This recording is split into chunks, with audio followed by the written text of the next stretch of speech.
In this video, I'll be showing you how to create and customize user properties for shared snippets in your organization.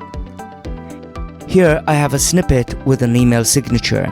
It has a salutation, my name, and a number of other personal details.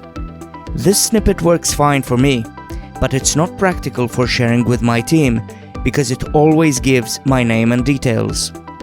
However, with text-based business, I can create custom user properties that will change the snippet based on who is using it. This is what a snippet with user property commands looks like, and this is what it gives me. If you're the administrator of the organization, you can set up user properties here.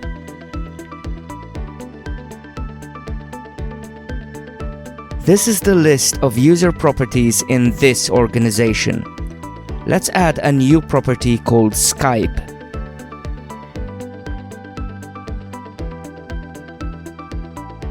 This menu allows you to decide whether users are allowed to edit the contents of this field themselves.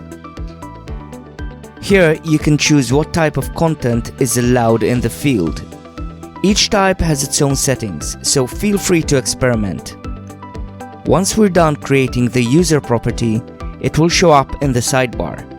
This is what the command will look like when it's added to the snippet.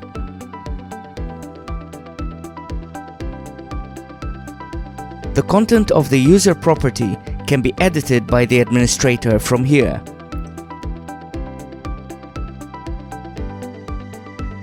Users may edit their properties by clicking here, provided that the property is set to be user editable. Let's update this email signature with the new Skype property we created.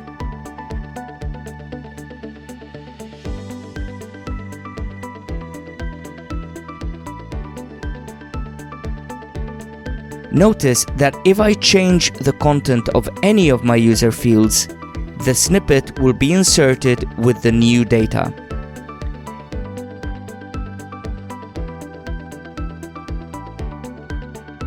Now I can share this snippet with the rest of my team, and it will automatically insert the details that they specified in their user properties.